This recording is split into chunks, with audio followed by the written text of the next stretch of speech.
Я приветствую вас, дорогие друзья, уважаемые гости и подписчики моего канала. Игорь Мосичук на связи в прямом эфире. Игорь Владимирович, приветствую вас.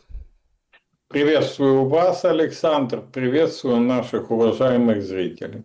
Друзья, мы в прямом эфире, задавайте свои вопросы, можно как угодно, как душа больше просит. То есть, если хотите поддержать канал и на экран вывести сразу, то это QR-код, который возле меня, если работает сервис «Милости прошу». Если хотите постоянно быть в атмосфере клуба зрителей, то это тоже такая возможность есть по другому QR-коду. Это в телеграм-канале «Закрытое сообщество». В общем, можете присоединяться туда. Если хотите вдумчиво, ну что, все видели, как говорится, не во время эфира несколько секунд, а вот так, что остаться в истории сообщества. YouTube абсолютно открыто под анонсом нашей встречи. Милости прошу. И чат трансляции подсоединим в самом конце, поэтому припасите свои вопросы для финальной стадии, финального спурта ответов на вопросы онлайн, вживую. Такой интерактив будет. Как всегда, просим проголосовать в опросе. Опрос сегодняшнего эфира выглядит следующим образом. Удастся ли России забрать Одессу? Что за глупый вопрос, спросите вы? Да нет, все нормально. Financial Times опубликовала, в общем-то, стратегические планы о том, что спокойно себе Днепр отрезаем, Приднестровье подсобит, в общем, как бы при Черноморье атакуется, выключается от света коммуникаций, и, в общем-то, заходит, и, в общем, все. То есть нет Украины выхода к морю. Прям такие, ну, в общем, стратегические планы, они публикуются в западной прессе. Давайте их обсудим. Варианты ответов: да, но в следующей серии войны. То есть сейчас будет какая-то заморозка, в общем, мир какой-то, какой плохой, худой, кривой. Будет потом следующая серия войны, и тогда вот с этого и начнут. Следующий вариант: нет. Сил нет и уже не будет. Уже никто не попрет с такой войной. Все немножко наелись этой войны, поэтому о следующей серии речи не идет. Сейчас нет возможности, поэтому так это все и останется.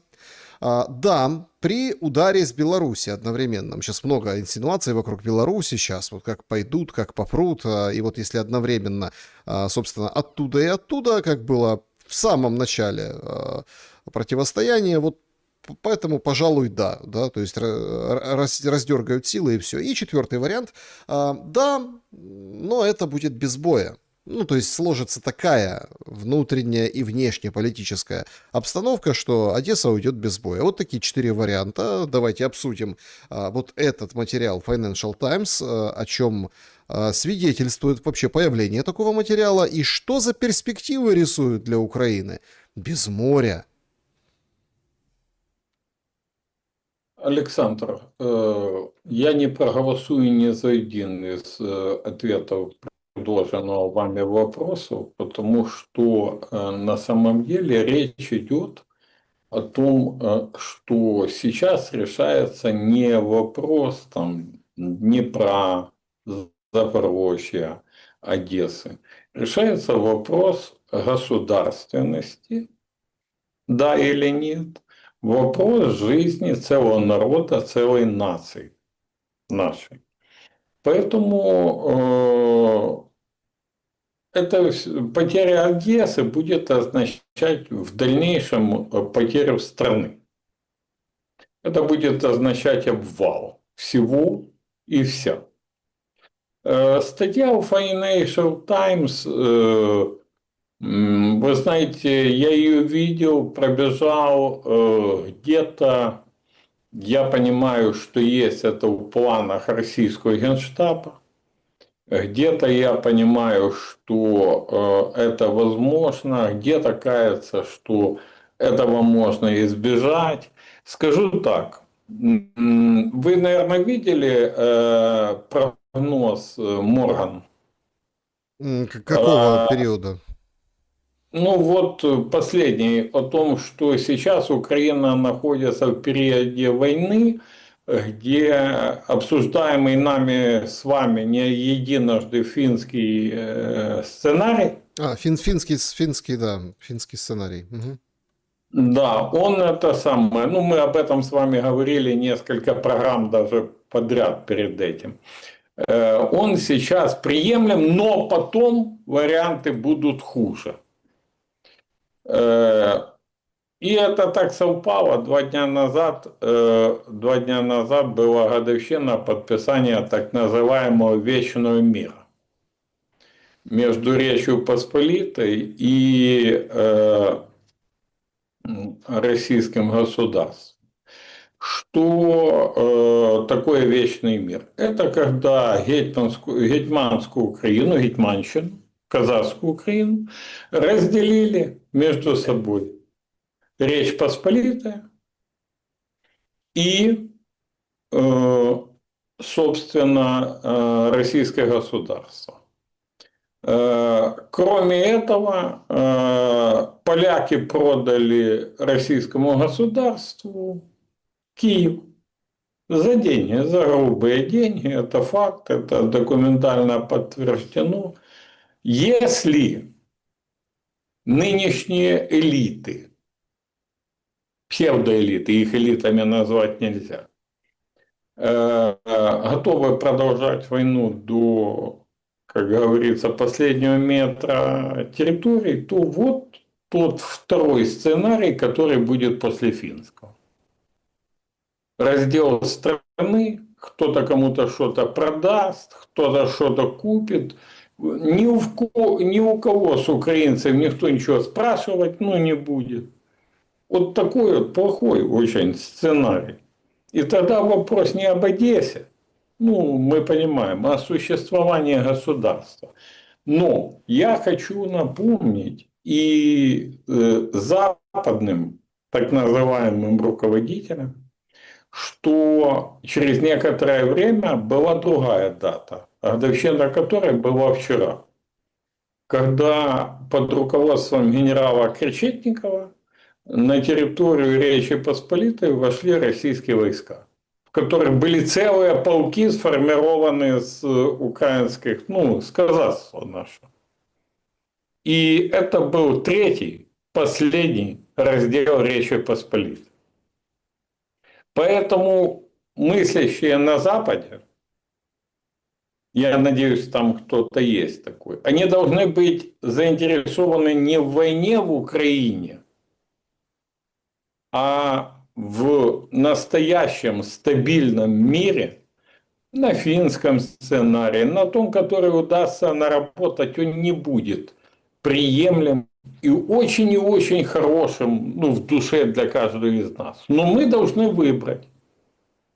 Либо мы за мир сейчас, хоть и на плохих условиях, и с сохранением государства, и сохранением жизни народа, или мы за смерть страны и за смерть нации, народа, как угодно скажите. Почему я говорю о народе, кроме государства? Как говорят, государство умерло, народ тоже. На самом деле, эта война используется западными глобалистами, троцкистами, как угодно их назовите, для фактически размытия, уничтожения нашего народа и подбрасывания нас в огонь войны для поджарки российского медведя. Я не раз эту аллегорию применял у вас в эфире. Медведь, правда, не совсем горит, не совсем жарится, как хотелось бы кому-то. Но эти сгорят, тех ослабим, а сами будем на коне. Вот такая у них логика. И даже если война продлится дальше, то остановить смерть народа будет очень тяжело. Вот все говорят, мигранты, кто-то выходит, то там на скороходе, говорит, это преувеличено, да, выходит еще кто-то, говорит, это будет, но позже будет, вопрос. Вот я вам сейчас приведу один пример.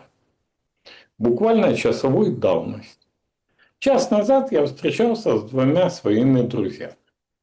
Один из них имеет в прифронтовой зоне, будем говорить, предприятие. Предприятие, не связанное с военкой, предприятие, которому больше 20 лет. которое производственное предприятие. А второй занимается в Европе, имеет фирму по трудоустройству. И вот они при мне обсуждали, вот хозяин нашего украинского предприятия говорит: друже, 40-50 бангладешцев, индусов я готов взять на работу. Некому работать. Ну, некому. Некому. Всех гребут, забирают ТЦК, или прячутся где-то, или нету. Некому.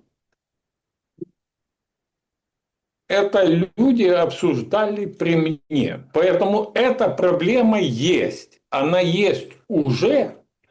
А дальше она будет увеличиваться семимильными шагами, если мы не будем делать что-то для того, чтобы ее избежать, грубо говоря.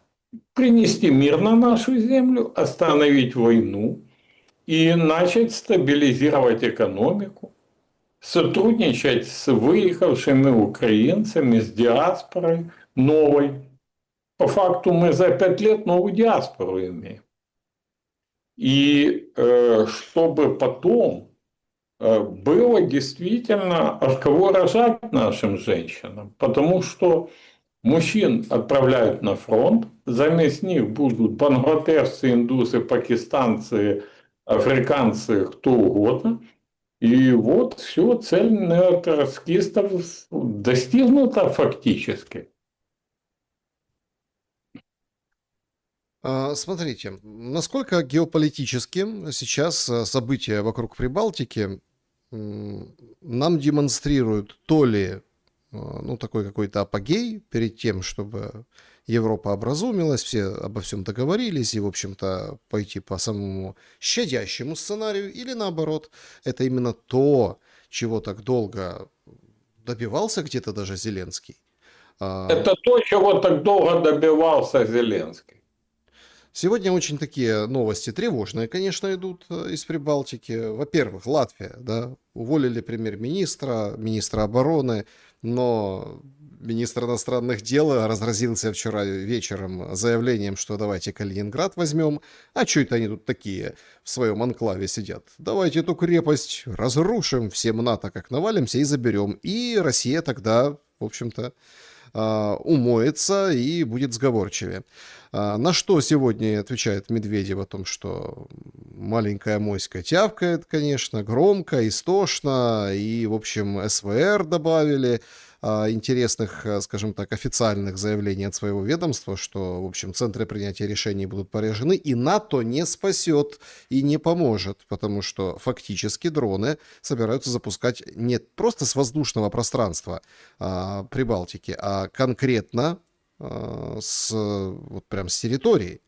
И эстонцы сегодня сбивают дрон украинский, а украинский МИД говорит: ха, это россияне специально как-то вот перенаправляют телепатией, силой мысли, рэпом вот на эстонскую территорию, поэтому мы не виноваты. Это все Россия. У меня возник вопрос, конечно, поделился у себя в телеграм-канале. Опять, наверное, будут посла российского вызывать. Мол, что ж вы делаете? Воюете, а у нас тут прилетают. А здравомыслящие люди говорят: подождите, а где 5-я статья НАТО? Получается, территория НАТО атакована Украиной, и такое бывает. Что это привносит в противостояние? И вы так однозначно ответили, что это то, чего Зеленский добивался. Тогда по какому пути все должно пойти? Я почему так ответил? Потому что Зеленскую интересует эскалация войны. Мы это видели не раз, не два, не три. Он поднимает ставки в войне. Атака на Москву. Полуудачная, но атака.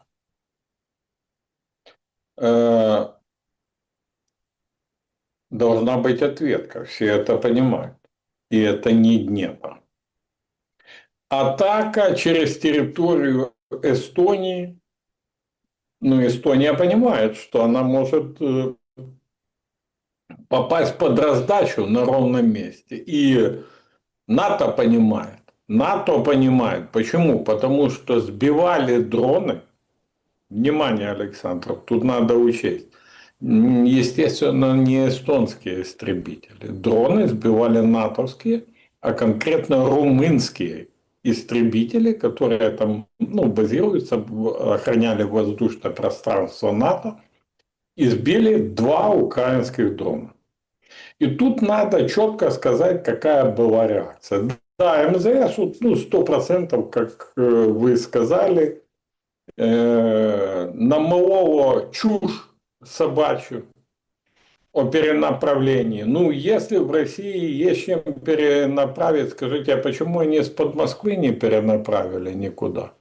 Ну, или там на границе, да, влетают дроны, перенаправили их на Киев. Классно, да? Ну, вот. Это один момент. Второй момент, очень важный.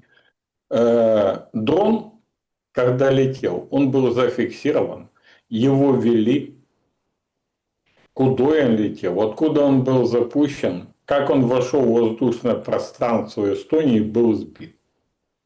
Единственное, могу поверить, что установку по перенаправлению дронов называют пинап. Ну, или что-то близкое к пинапу. Или фэншуй. Потом ищут, где, где у гадалки там родственники, или руководство Пинапа, где сидит Михаил Федоров, он сразу понял, что вляпался, походу он понял, в отличие от всех, что вляпался, потому что это же у него там окружение чуть ли не полуроссийское или совсем пинаповское, и он извинился. И у меня теперь вопрос. А Минобороны и МЗС – это один кабинет министров или 2 разных? Да, хороший показательный момент. Ну, мы понимаем, да, выходит министр обороны, говорит, извините, не туда полетел, там пинап мой заблудился. Вот. А МЗС выходит и говорит, нет, россияне перенаправили.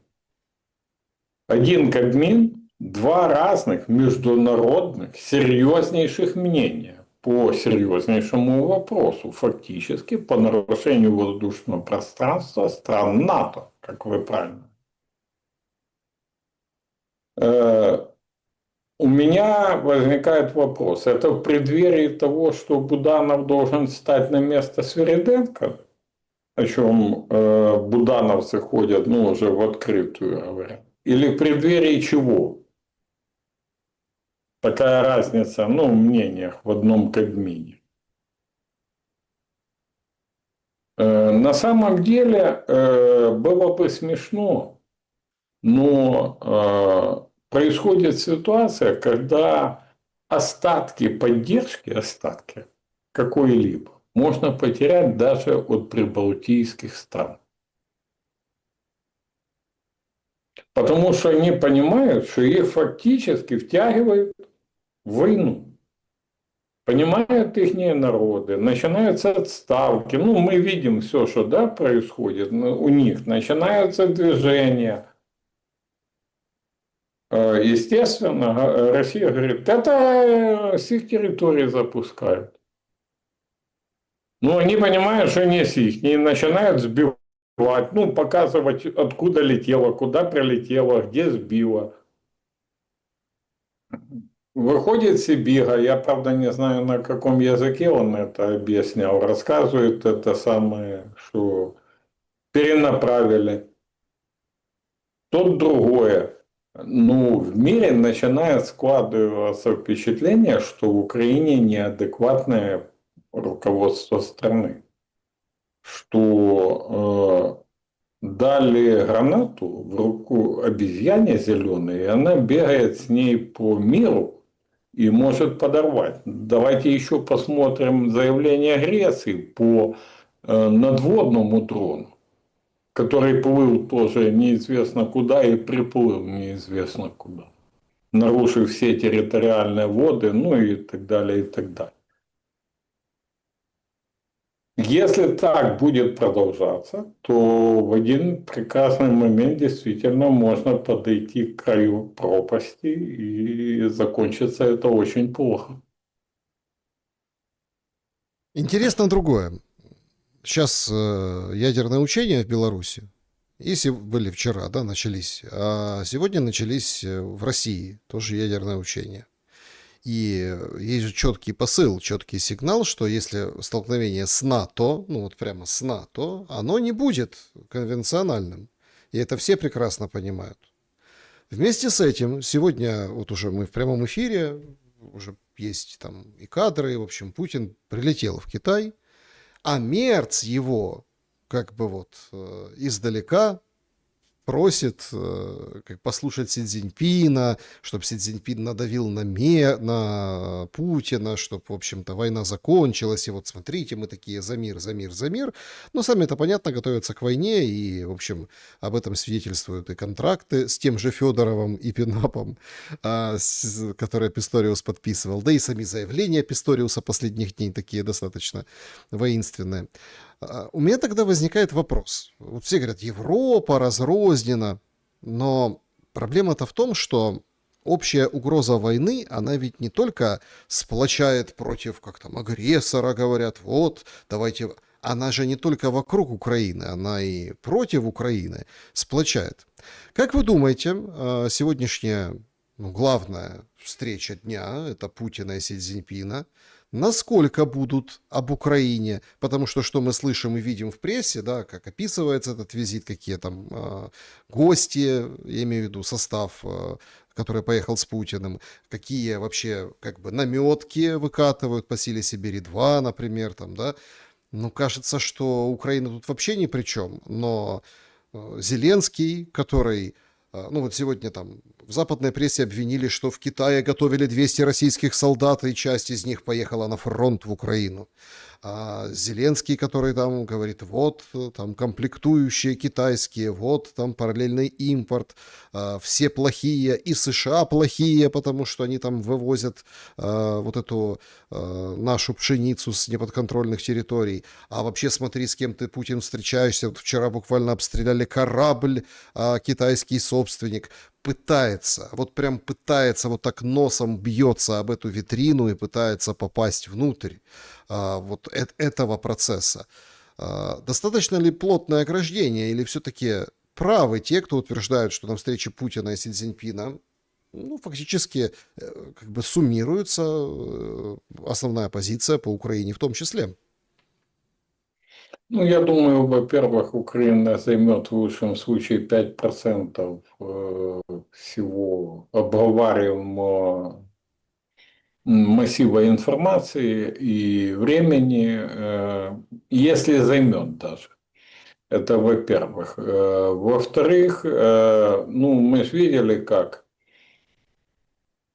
Си Цзиньпин сказал Трампу, что Путин пожалеет о войне с Украиной. Потом говорят, да фейк это. То есть информационно, но смотрите, Зеленский же провоцирует. Он провоцирует в том числе Китай. Он рассказывает о комплектующих, он рассказывает о подготовке солдат, которые воевали. Что ты этим хочешь сказать? Ты хочешь раздразнить Си, чтобы он помог Пу? Или что ты хочешь? Чего ты добиваешься? Это такое впечатление, как какой-то взбесившийся ослик, потому что на слона он не тянет, в посудной лавке, который скачет из угла в угол хаотически, не понимая зачем и почему. И бьет и крушит все вокруг. А на самом деле лавка то самого ослика. Он бьет витрины наши, он не бьет витрины чьи-то, он не договаривается, он не играет в дипломатию, он дразнится. Он выдает какие-то полудипломатические стендапы, рассказывая, понимаете, и так далее, и так далее. И эта ситуация, ну, она на самом деле очень и очень серьезно и может иметь последствия. Плюс до того, сам он улетел в очередной раз. Поэтому я сразу предупреждаю граждан быть внимательны к воздушным тревогам. Зеленский в Сербии. И Киеву опять будут угрожать прилеты, обстрелы. Главное, чтобы в Кончезаспу опять не залетело кому-то, кто не понравился Банковой в том или иной ипостаси. Вот. А если серьезно, ну, лупашат. Лупашат по людям. И я наблюдаю некоторых моральных уродов, иначе назвать не могу, которые бегают, имеют там подписчиков, им СБУшники через колл-центры посоздавали каналы, бегают и орут. Ура! Мы по Москве ударили. Им пишет Лукашук. Николай Лукашук, глава Днепропетровской облрады, пишет этому Игорю Лощенкову, Лощену. Говорит, чуешь? А что ты радуешься? Сейчас Днепро прилетит. Сидит это Мурло, толстозадницей, который с двумя бугаями-охранниками ходит по киевским ресторанам и пишет Лукашуку. Что ты мне отвечаешь? Иди, проверь бомбоубежище.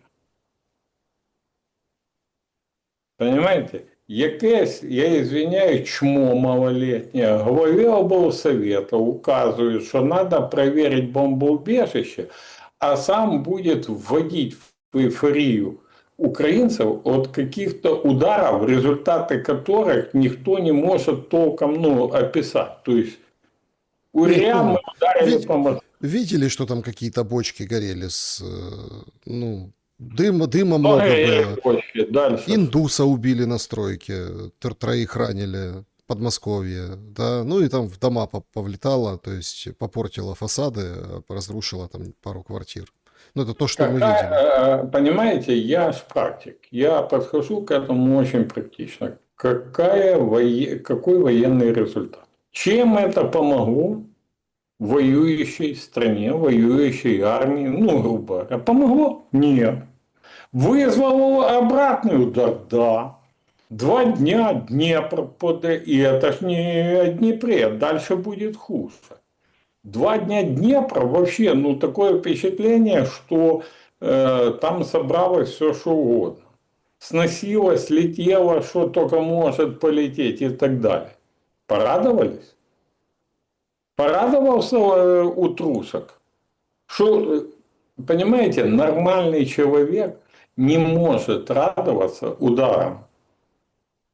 Потому что нормальный человек выступает за мир, а не за нанесение ударов, понимая, что ответка будет больше. Я 100 раз говорил и сейчас еще раз повторюсь. Давайте подходить математически. И с военной логики. Вот просто подходить вот так вот. Территория во сколько раз больше? РФ от Украины. Население, в том числе мужское, военнообязанное, во сколько раз больше? Промышленность. Во сколько мощнее? Ну, у нас ее практически нет. Ее добивают, ну, если не российские дроны, то зеленые гниды. Этот самый, что? Инфраструктура то же самое. Вот и все, и дальше мы оказываемся перед лицом реальности.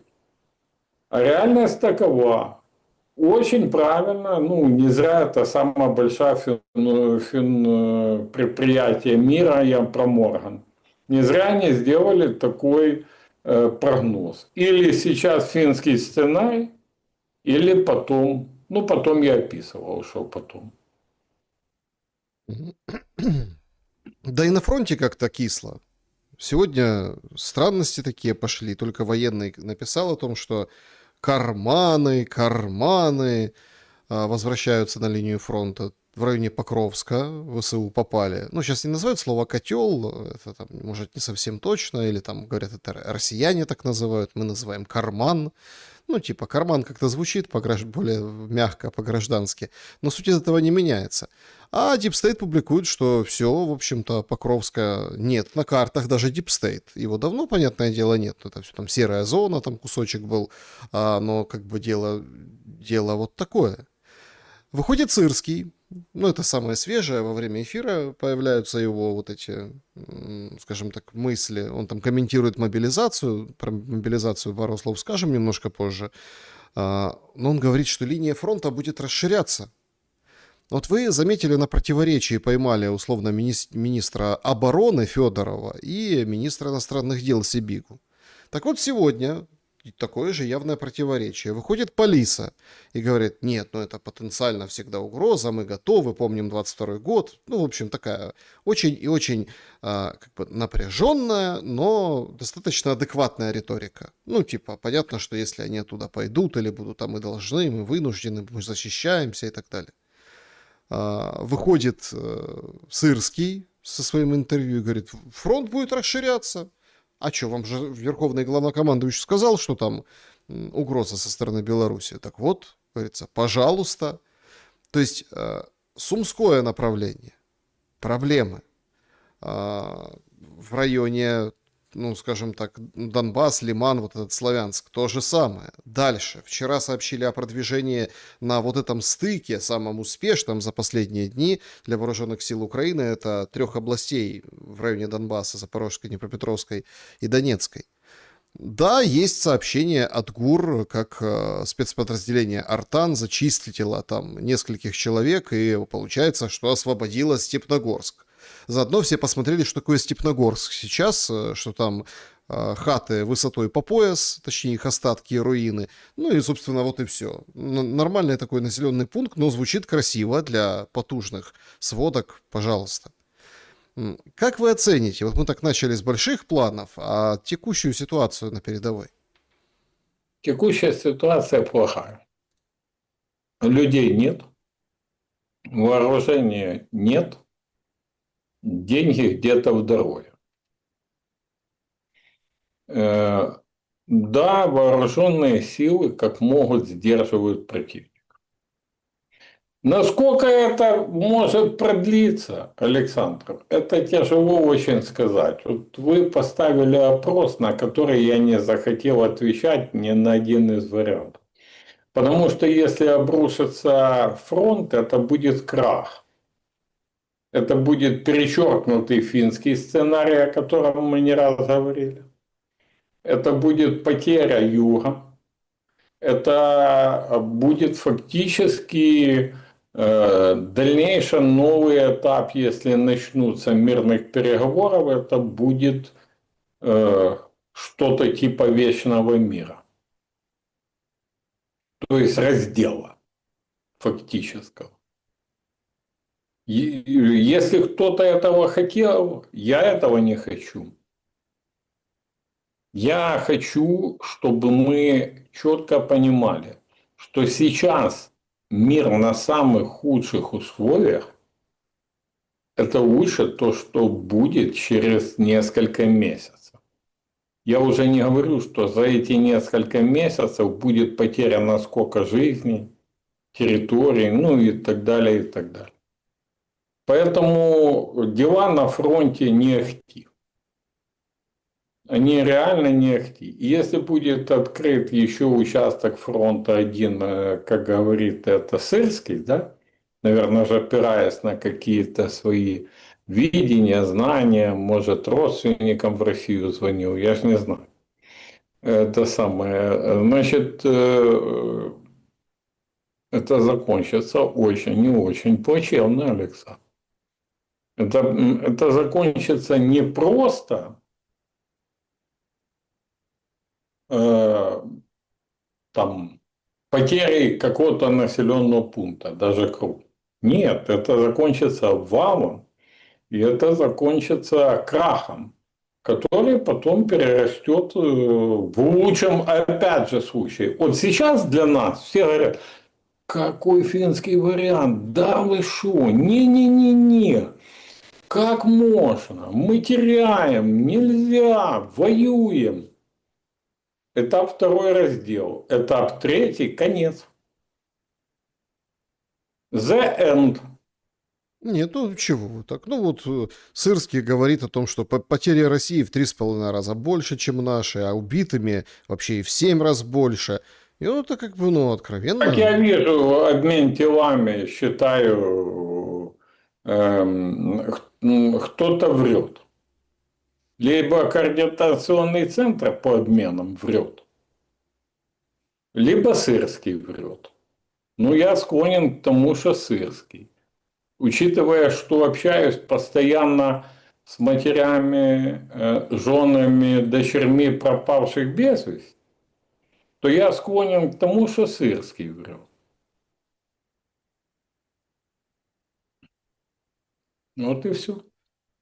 А, Очень, знаете, как-то затерлась история с Ермаком.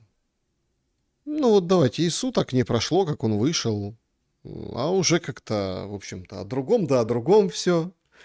Зеленский, он вышел с вечерним обращением, это вот прямо сейчас есть свежее его, так сказать, новое обращение, говорит: Украина возвращает своих героев, мы там, в общем, короче, выкопали Мельника, тот, который против Бандеры был, ну, изначально из ОУН, и, в общем-то, герои будут в украинской земле похоронены, и гордиться этим.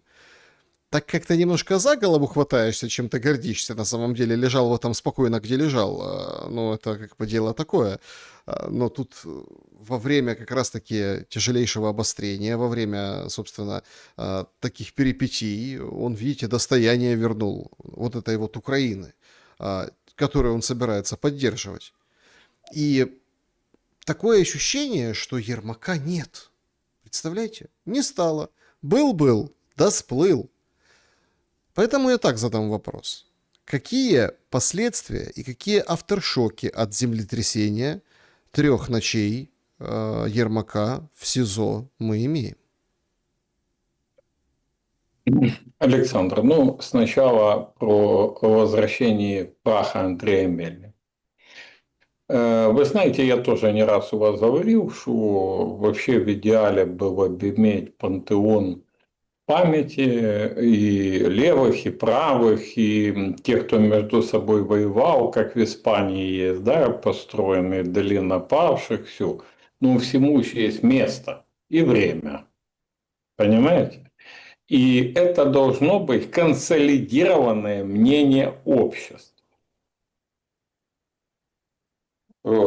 Дальше не хочу даже комментировать к Ермаку.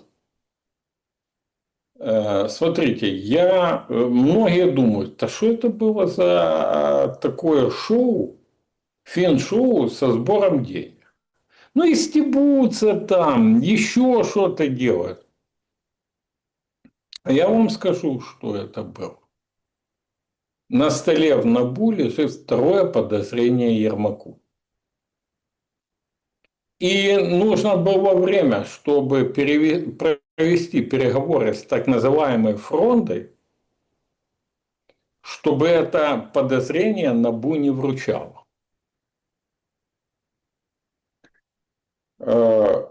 Я вам скажу, что происходят вещи, которые ну просто дикие. Бывший глава налоговой, вот вылетела с головы фамилия, у меня расследование большое, находился под следствием НАБУ по ArcelorMittal, по многим другим делам.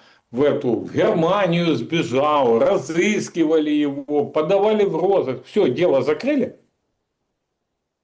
И парень вернулся в Киев. И не просто в Киев вернулся.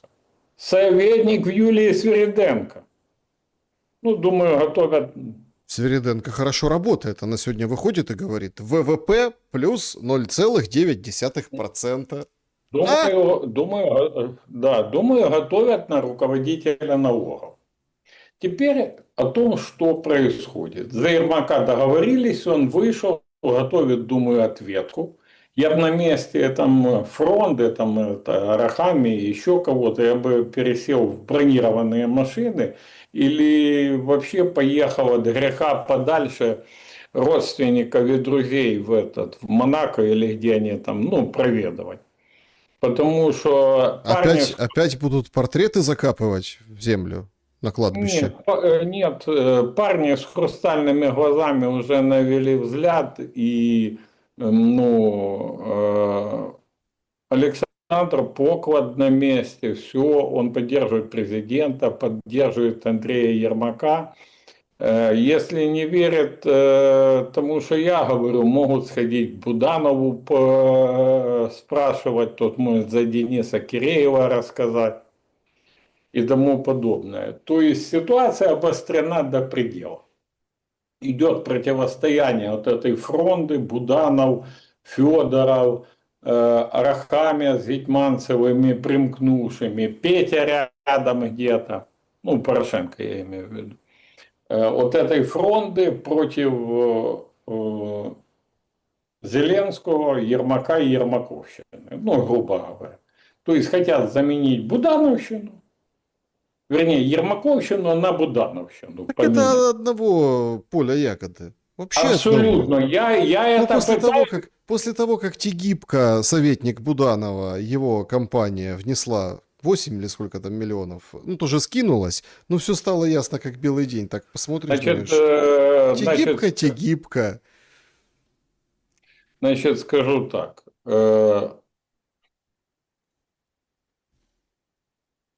Только зашел Тегибко в советники к Буданову, сразу начал расставлять людей на вагоностроительные, вагоноремонтные заводы, на руководящие должности.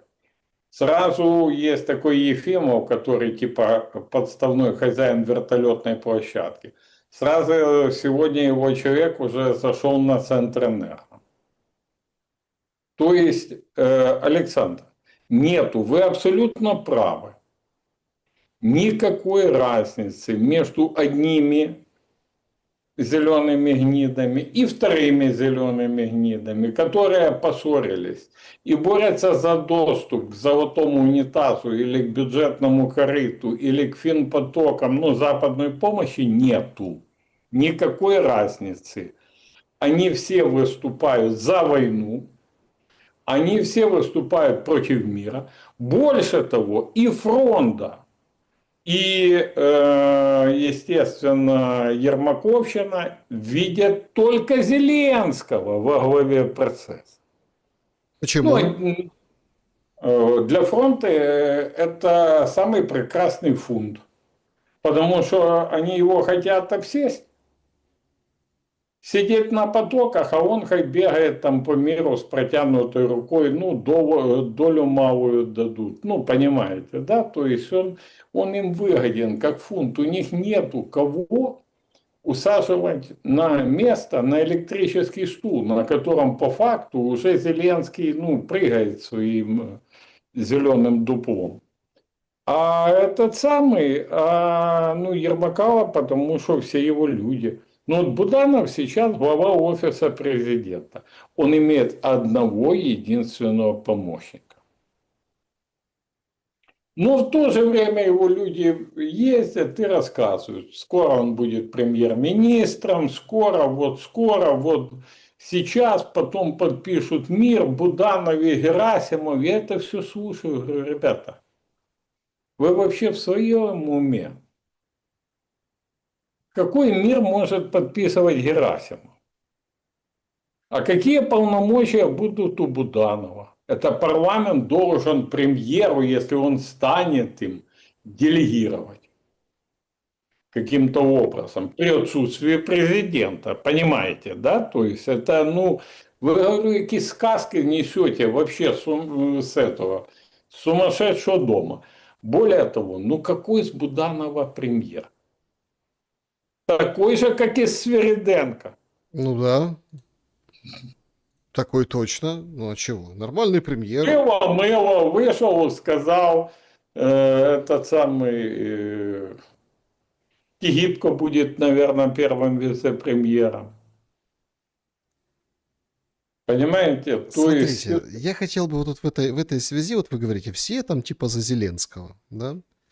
Но давайте честно, у Зеленского, ну, только идиот не знает, кто такой R1 вот сейчас, и кто такой Вова на пленках, на буках, ну, которые внимание, я обсуждались. прошу обратить внимание и обращаюсь ко всем.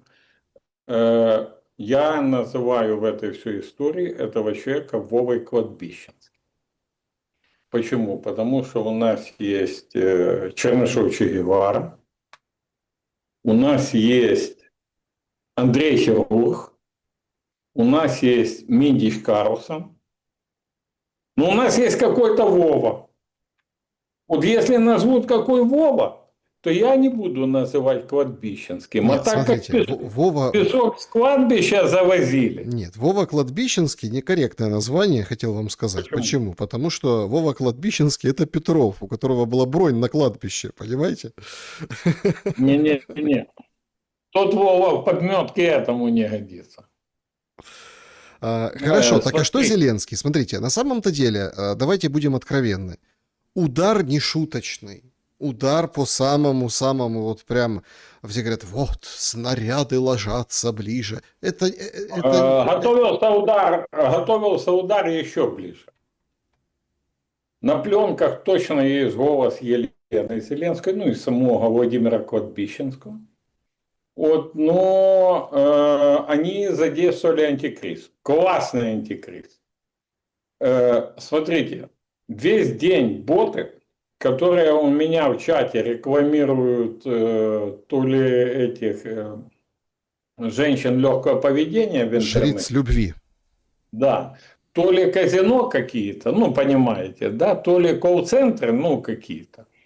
Вот весь день эти боты разгоняли сообщения о том, что завтра НАБУ и САП арестуют Зеленскую, а политологи советуют Зеленскому развестись с Еленой. Ну, чушь собачью изначально. Ну, так как пропагандисты Кремля тоже люди не совсем далекие и не поняли уловку, они взяли это еще и у себя перепечатали. Ну и дальше, естественно, на НАБУ-САП не было выхода, как вы хотите говорить. Но они же очень корректно сказали. Они сказали, никаких процессуальных действий в отношении Елены Зеленской не проводится. Ну, то есть она не является ни свидетелем, ни тем более обвиняемым. Но это ж такое дело. Мы же то же самое слышали о Ермаке, вы помните, да? То же самое мы слышали.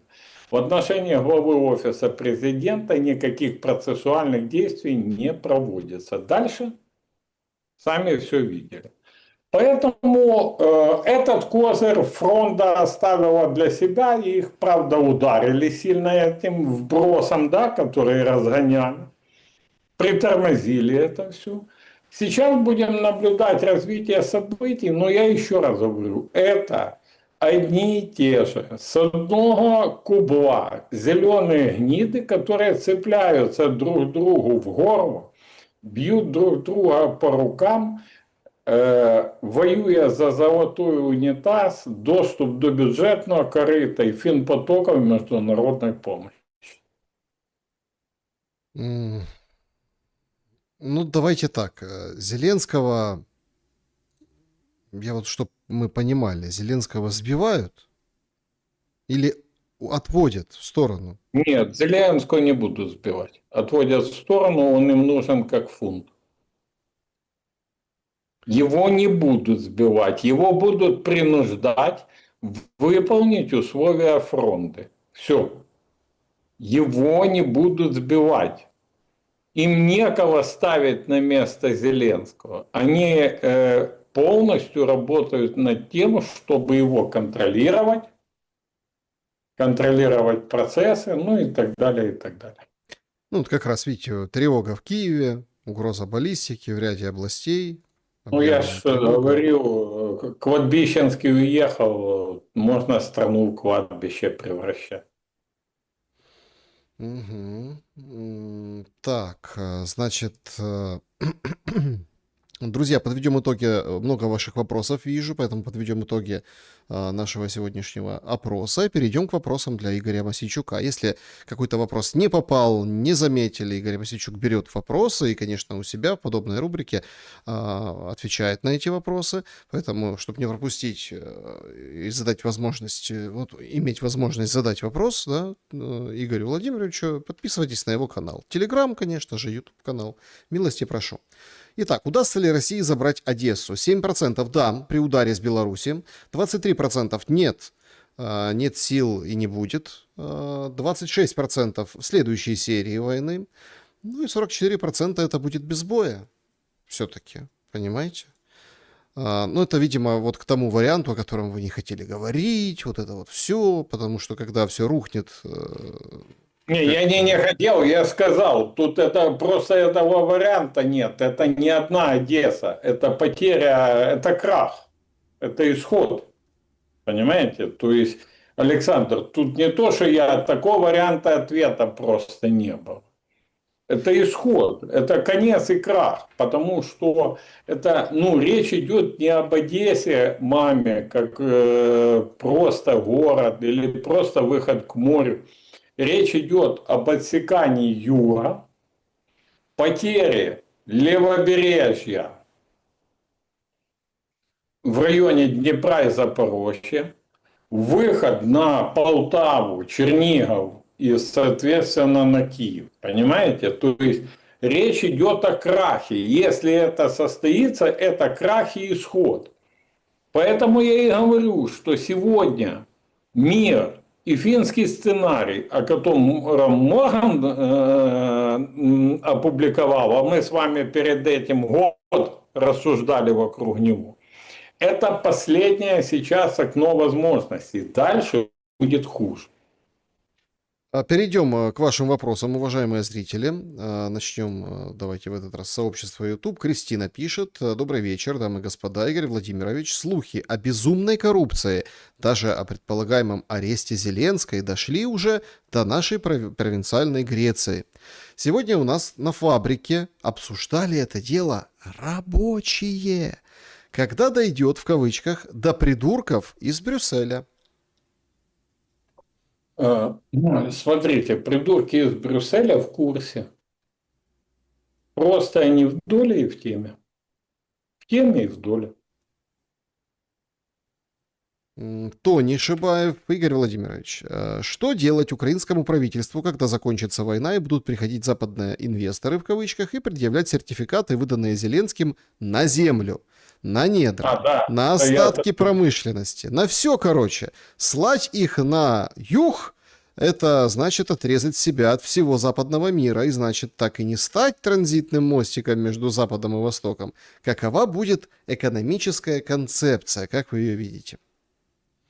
Ну, смотрите, да, поднят вопрос, я забыл сказать о нем во время эфира. Это очередная афера, Александр, я о ней вчера большую публикацию делал, расследование. Значит, Кабмин хочет выпустить векселя на землю. Вдумайтесь, на аренду земли на 15, 25, 50 там лет, ну, вперед. Деньги вперед взять сейчас. А потом землю сдать России, получается, да? Ну, понимаете, да, вообще это самое. То есть, а потом горы хата. Почему, вот многие говорят, а почему они дальше продолжают? Почему они сжигают нашу страну? Следы заметают они так, следы. Бензином полили и поджигают. Следы заметают. ОПГ-династия. Что делать? Если нам удастся, а я надеюсь, нам удастся сохранить государственность, и если будут приходить с вопросами о выдаче векселей этими товарищами,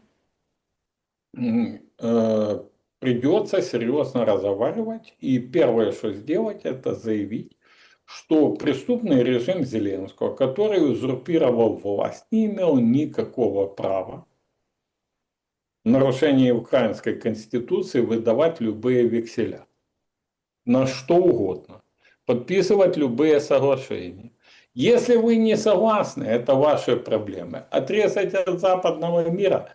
Смотрите, можно, если вы хотите иметь страну, хотите иметь экономику, хотите иметь благосостояние, вы должны отстаивать свои национальные интересы. Нельзя строить антиамерику или антироссию, антиевропу или антикитай. Надо строить про Украину и думать о своих национальных интересах. Выгодно работать с Вашингтоном, работаем с Вашингтоном. Много хотят, работаем с Москвой. Нет, с Брюсселем, понимаем, да? То есть, а вот то, что делают эти товарищи, мы имеем войну. Мы имеем внешнюю агрессию, но мы же имеем внутренний гнит, которые помогают колонизаторам фактически колонизировать страну. И они прекрасно понимают, знают, у них целые институты работают, менталитет нашего народа, ну и так далее, что пошлют на 3 буквы, не задумываясь, ну с векселями совсем.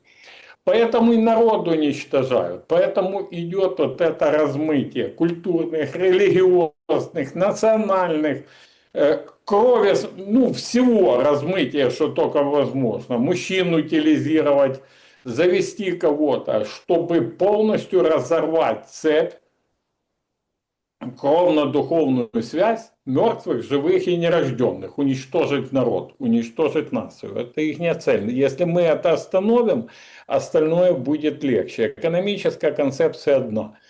Мы должны жить исключительно своим интересом. Вот и все. Будут возмущаться, будем работать с другой стороной. В чем проблема? Так, вот такой вопрос, пожалуйста, от Сергея. В случае прихода к власти Мосейчука, как он хочет устранить первопричины конфликта? Он же понимает, что надо перезагружать не только власть, но и всю внешнюю политику на Украине. Без этого мира не будет. Смотрите, Мосейчук не думает о власти. И я вам объясню почему. Я отвечу на ваш вопрос, но сначала предисловие. Для того, чтобы думать о выборах, о власти, о чем-то, надо сначала сохранить, куда избираться и кто тебя будет избирать. Понимаете?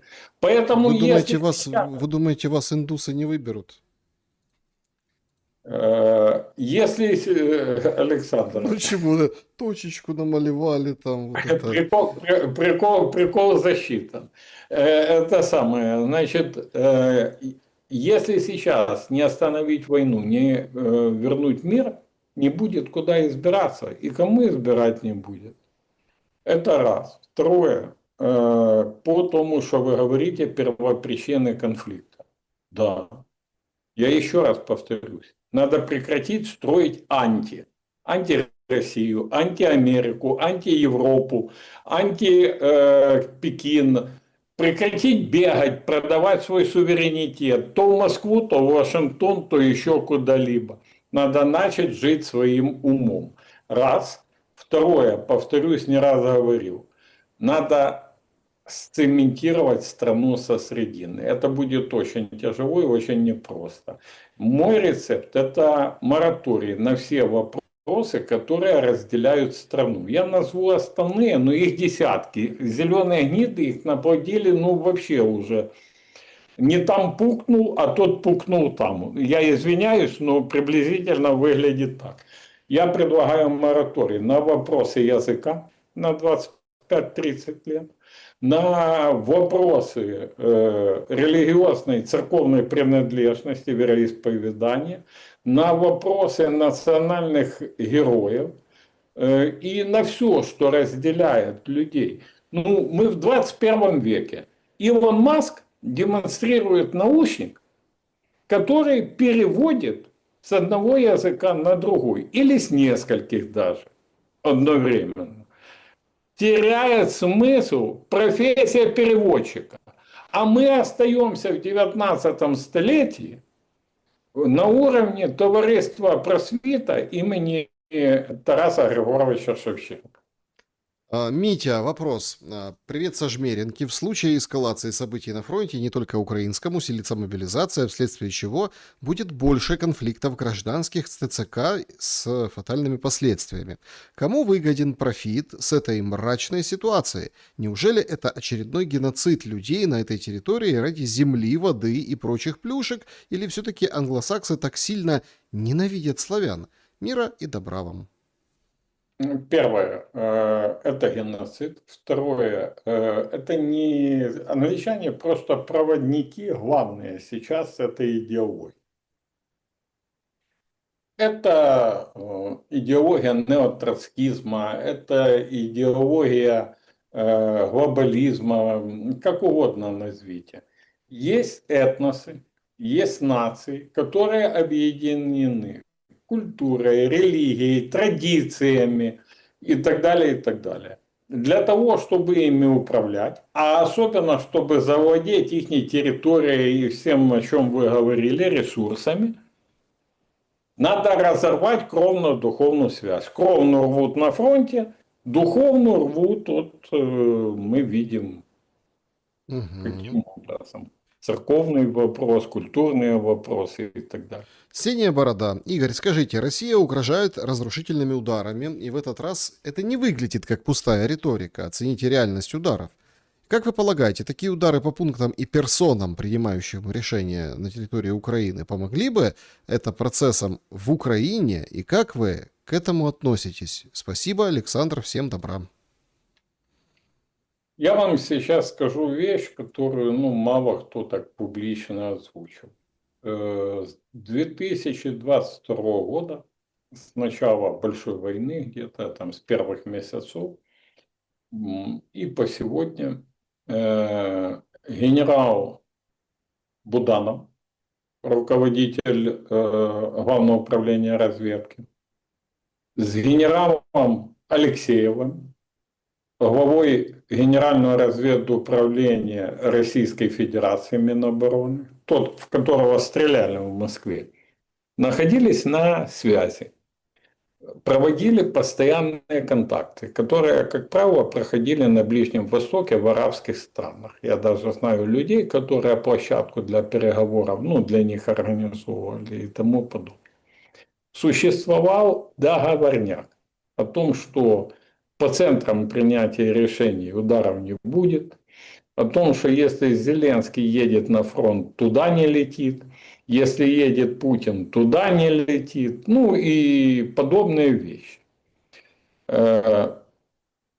Недаром, когда прозвучали выстрелы в Москве в Алексеево, и он был тяжело ранен, я сказал, в том числе в Александра в эфире, что стреляли в Алексеево, а попали в Буданов.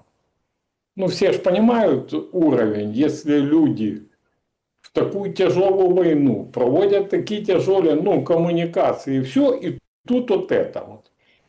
Но не покушение стало триггером того, что возможный прилет. А по принятиям решений. Во-первых, всем надоело а во-вторых, я не знаю, продолжают ли контакты Буданов, или ему тоже надоело. Это большой вопрос. Так, Юлия возмущается. Покажите свои татуировки, сколько их у вас? Одна. Угу. Проверять дальше не будем. Я могу раздеться, Александр. Я думаю, это будет трусы новое. показывать не будем, но по пояс могу точно. Это новая будет история с искусственным интеллектом тогда от ваших врагов и доброжелателей. Значит, Лина Вострилова, как думаете, если нанесут удар беспилотниками по Питеру во время форума предстоящего, Киев перестанет существовать? Смотрите, Зеленскому надо серьезный удар по Киеву, и он его вызывает не один раз. Удар по Петербургу – это возможно ли? Возможно. Будет ли он? Думаю, нет. Почему? Потому что и произошли сегодняшние события, которые мы с Александром детально разбирали, вы, может, позже включились, о сбитии авиации НАТО 2 украинских дронов, которые залетели в Эстонию, чтобы попасть как раз в район Ленинградской области. Ну, они же не просто туда залетели, им сама же Эстония не нужна была. Вот. То есть, я думаю, что НАТО даже будет делать все, чтобы этих ударов не было. Мгм. Переходим в чат трансляции. Владислав спрашивает. Сегодня у Шарея вышло видео о вашем помощнике. Прокомментируйте, пожалуйста, ситуацию. О каком из моих помощников идет речь? Не могу я сказать, как я не видел это видео, но это было продолжение, судя по всему, истории с Смотрите, покушением на, так, смотрите, я видел на этот него. кусочек, мне присылали мои друзья этот кусочек видео. Там показан документ, в котором вспоминается, как этот самый человек, который покушался на жизнь Шария, так и ряд других людей, в том числе мой помощник. Прошу заметить, что среди названных там людей 2 или 3 в живых нету. Больше года. Они погибли на фронте. Поэтому говорить о них сейчас, это старый документ, просто отсыл был к тому, кто это человек, ну, где он вспоминался. Я хочу сказать, что я верю в то, что рассказал Анатолий Шарий. Правда, это непонятно поведение испанской полиции, но она такая действительно и есть. Это, ну, правда, которая не задержала людей, которых подозревали, которые вели себя подозрительно. И более того, я скажу, что я думаю, что существуют угрозы не только Анатолию Шарию, а многим людям на территории не только Евросоюза и других стран. И люди, которые ведут, ну, смотрите, самые кусючие мухи перед зимой, перед смертью. И осы жалят самое сильно. Поэтому надо действительно думать о своей безопасности. Опубликованный Анатолием Шарием документ не имеет никакого отношения к событиям этого года, о которых он рассказывает. Просто он демонстрировал, кто есть. Мгм. Вопрос из США. Как вы думаете, Россия не отвечает на провокации Украины, ожидая внутреннего бунта народа Украины после последних событий? Нет. Я думаю, что готовятся какие-то события, и тут нам надо ускориться, если мы действительно хотим мира и спасти страну. Потому что я думаю, что ответка может быть очень серьезной. Возможно, ждут конца Питерского форума, возможно, ну, еще что-то, но что-то пока сдерживает. Вопрос. Допустив экономические последствия послевоенные с Россией, если война будет усугубляться, как она может остановиться, если понимать, что чем дальше, тем хуже, а для Запада лучше, плохое будущее России? Вот такой вопрос. А остановить войну может только украинский народ. Никто другой войну останавливать не будет. На самом деле Путин тоже считает, что у него на земле все хорошо, наступление продвигается неплохо, они готовят новые планы наступления, ему не надо останавливать войну. Вове Кладбищенскому не надо, потому что это возможность быть при власти, это возможность дальше мародерить, это возможность преследовать своих оппонентов и не нести самому никакой ответственности. А Запад, вы сами, ну, ответили на свой вопрос, европейский Запад, большинство европейских лидеров, они заинтересованы по-своему, уничтожая наш народ и поджаривая российский. Ну, таким образом. Единственное, есть Трамп, у которого есть ключик, ну, к миру. Но Трампу далеко не до нас. Он уже давно махнул рукой и занимается какими-то своими вещами. Він хоть бы разгреб то, что наворотил в Иране и на Ближнем Востоке. Таня, видели, как Пашинян с бранью и угрозами за женщиной гнался? Еще один клоун. Что происходит с ним? Ловит хайп в преддверии выборов. Не более. У Пашиняна на самом деле есть все шансы проиграть выборы. Поэтому он нервничает, и поэтому происходят вот такие срывы. Я думаю, что для Украины нет разницы, кто будет премьером в Армении. Потому что уже с Арменией нам, ничем никто угрожать не может, на самом деле. Б, даже если иметь дипломатические и тому подобное, сателлитом России Армения не будет. Дружить могут, но сателлитом быть не будут. Ольга, вопрос. Что... Так и Пашинян же дружит, чтобы понимать. Тут же, Ольга задает вопрос, что готовит Трамп вместо НАТО? Я думаю, ничего. Я думаю, это пугалки для стран-членов НАТО. Подождите, солдат выводит. Так пугалки. Красивые пугалки и экономия. Он делает, вы же понимаете, он же, а зачем их содержать? И толкает, показывает. Понимаете, вы посмотрите, что происходит в Британии. Александр, уважаемые друзья. В Британии, которая была вчера, позавчера, оплотом глобалистов, о которой говорили тут во всех эфирах и все. В Британии начались такие процессы, когда она может оказаться впереди Европы всей во внутренних изменениях. А корона, что корона? Корона, как парламент повернет, так и будет. Это ж не Стармера поражение. Это поражение всех традиционных сил Британии. Партия Фараджа побеждает на выборах местных. Мало того, они проводят митинг на выходных. Наверное, многие видели эту картинку против мигрантов, поддержку идей Фараджа. Митинг громаднейший. В Лондоне просто громаднейший.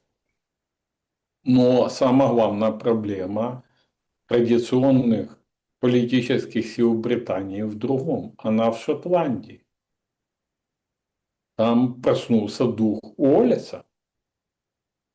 Там проголосовали и победила на выборах партия националистов. Ей не хватает там 7 или 8 голосов, но она вполне может сблокироваться с зелеными и начать процесс отделения Шотландии от британской короны. Шотландия должна быть свободна. Да, такого не было давно. Поэтому у бритов начались процессы абсолютно. И вы посмотрите на рост поддержки АДГ в Германии. Посмотрите, как правоконсервативные силы растут в Франции, где выборы будут, в том числе президентские. Поэтому это процесс. А вы посмотрите на смену власти в Венгрии. Потрясающая смена власти. Вы видели, это же красиво. Вы видели требования Мадяра? Говорит, у меня тут 11 пунктов есть. И я вам их принес. И многие почесали репу и думают, так может и Мадяр, вернее, Орбан не такой плохой был. Меня интересует только, будет АТО в Закарпатской области? АТО. Не будет АТО в Закарпатской области, но может быть то, о чем мы говорили в середине программы, то, что касается вечного мира и раздела Украины. Игорь Мосейчук был моим собеседником сегодня. Игорь Владимирович, спасибо за время и мысли. Спасибо вам, Александр. Спасибо нашим уважаемым зрителям, друзья. репост этого видео, лайк этому видео, комментарий. Постараюсь ответить адекватные. Обязательно подписка, чтобы поддержать Александра и его канал. Это подсанкционный канал, как мы все по факту. И если есть возможность, задонатьте. Будет вам счастье, будет всем нам мир. И будем жить, друзья. Берегите себя, добра и света. Увидимся.